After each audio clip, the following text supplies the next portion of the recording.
ഇന്ന് പുലർച്ചെ മലപ്പുറം മൂർങ്ങാട്ടീരിയിൽ കിണറ്റിൽ വീണ കാട്ടാനയെ മയക്കുവെടിവെക്കും. വയനാട്ടിൽ നിന്നുള്ള വിദഗ്ധ സംഘം ഉടൻ സ്ഥലത്തെത്തും. ആനയെ കരയ്ക്ക് കയറ്റി തൊട്ടടുത്ത കാട്ടിലേക്ക് തന്നെ വിടാൻ അനുവദിക്കില്ലെന്ന കടുത്ത നിലപാടിലാണ് നാട്ടുകാർ. രക്ഷാപ്രവർത്തനത്തിനെത്തിച്ച മണ്ണുമാന്തി യന്ത്രം നാട്ടുകാർ തടഞ്ഞു. ചർച്ചയിൽ ധാരണയായ ശേഷം മാത്രം രക്ഷാപ്രവർത്തനം മതിയെന്ന് നാട്ടുകാർ പറയുന്നു. വിപിൻ സി വിജയൻ മൂർങ്ങാട്ടേരിയിൽ നിന്ന് തയ്യാറാക്കിയ റിപ്പോർട്ടിലേക്ക്. കഴിഞ്ഞ 14 മണിക്കൂറായി കാട്ടുകൊമ്പൻ കിണറ്റിലാണ്. ഇത് കൂരങ്കല്ലിലുള്ള കൃഷിയിടത്തിലെ കിണറ്റിലാണ് ഇന്ന് പുലർച്ചെ 1 മണിയോടുകൂടി ഈ കാട്ടാന വീണത്. ഇപ്പോഴും ആനയെ പുറത്തെത്തിക്കാനുള്ള രക്ഷാദൗത്യം ആരംഭിക്കാൻ സാധിച്ചിട്ടില്ല. കാരണം പുറത്തേക്ക് എത്തിക്കുന്നതിന് വേണ്ടി അതിൻ്റെ ആരോഗ്യസ്ഥിതി നോക്കണം. കാരണം മയക്കുവെടി വെച്ച് ഇവിടെ നിന്ന് മറ്റൊരു സ്ഥലത്തേക്ക് മാറ്റാനാണ് ഇപ്പോൾ തീരുമാനിച്ചിരിക്കുന്നത്. അങ്ങനെ അതിൻ്റെ ആരോഗ്യസ്ഥിതി നോക്കണം. അതിന് വയനാട്ടിൽ നിന്നുള്ള RRT ടീമും തൃശ്ശൂരിൽ നിന്നുള്ള ഉന്നത ഉദ്യോഗസ്ഥരും ഉൾപ്പെടെ വനംവകുപ്പിൻ്റെ ഉദ്യോഗസ്ഥരും ഉൾപ്പെടെ ഇവിടേക്ക് എത്തിയതിന് ശേഷമായിരിക്കും ആ നടപടികളിലേക്ക് കടക്കുക എന്നാണ് അറിയുന്നത്. ഏകദേശം 4 മണിയോടുകൂടിയെങ്കിലും ആരംഭിക്കാൻ സാധിക്കുമെന്നാണ് കരുതുന്നത്. ഇപ്പോൾ 14 മണിക്കൂർ കഴിഞ്ഞിരിക്കുകയാണ് ആന ഈ കിണറിലേക്ക് വീണിട്ട്. ആൾമറയില്ലാത്ത കിണറാണ്. ഒപ്പം തന്നെ ആനയുടെ എന്താണ് അതിൻ്റെ ഒരു ആരോഗ്യസ്ഥിതി എന്നതിനെ സംബന്ധിച്ചും ഇപ്പോൾ ഒരു സംശയമുണ്ട്. അപ്പോൾ ആ കാര്യങ്ങളൊക്കെ പരിശോധിച്ചതിന് ശേഷമായിരിക്കും മയക്കുവെടിയിലേക്ക് കടക്കുക.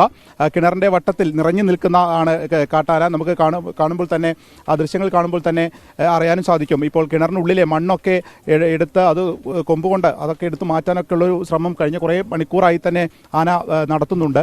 അപ്പോൾ എത്രയും വേഗം ഇനി കരയ്ക്ക് എത്തിക്കുക എന്നുള്ളതാണ് ഇപ്പോൾ മുന്നിലുള്ള ഒരു വെല്ലുവിളിയുള്ളത്.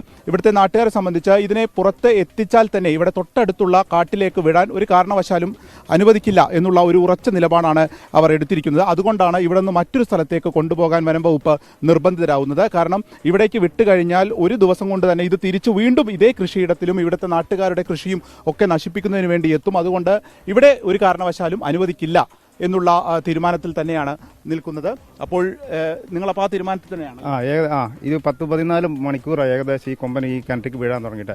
ഒരു കാരണവശാലും ഇവിടെ വിടാൻ സമ്മതിക്കാറ്. ഇവിടെ വിട്ട് കഴിഞ്ഞാൽ ഏകദേശം ഒരു 500 മീറ്ററേ ഉള്ളൂ ഫോറസ്റ്റിലേക്ക്. ഇവിടെ ഒരു കുറച്ച് കഴിയുമ്പോഴത്തേന് തിരിച്ചു വരൂലേ. ഇത് നാട്ടുകാരായ ഞങ്ങൾ ഒരു കാരണവശാലും ഇതിന് ഇവിടെ വിടാൻ ഞങ്ങൾ സമ്മതിക്കില്ല. അത് ഞങ്ങൾ ജീവൻ മരണ പോരാട്ടം നടത്തും. നിലമ്പൂർ നോർത്ത് DFO P കാർത്തികിന്റെ നേതൃത്വത്തിൽ ഇവിടെ വനംവകുപ്പിന്റെ ഉദ്യോഗസ്ഥർ എത്തിയിരുന്നു.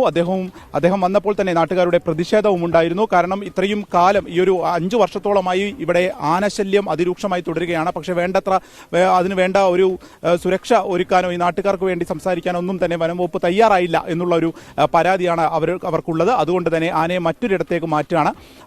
അത് ഒരു വെല്ലുവിളിയായി തന്നെ നിൽക്കുകയാണ്. കാരണം ആനയുടെ ആരോഗ്യസ്ഥിതി അത് മയക്കുവെടി വെച്ച് കഴിഞ്ഞാൽ തന്നെ എങ്ങനെ ഇവിടെ നിന്ന് മറ്റൊരു ഇടത്തേക്ക് മാറ്റും, അതിന് കുങ്കിയാനകൾ വരണമോ അതോ കയറ് വലിച്ച് പറ്റുമോ തുടങ്ങിയിട്ടുള്ള എല്ലാ കാര്യങ്ങളിലും ഈ ആരോഗ്യ വിദഗ്ധരും ഡോക്ടർമാരും ഉന്നത ഉദ്യോഗസ്ഥരും എത്തിയ ഒരു ചർച്ചയ്ക്ക് ശേഷം മാത്രമായിരിക്കും അത് നടപ്പാവുക.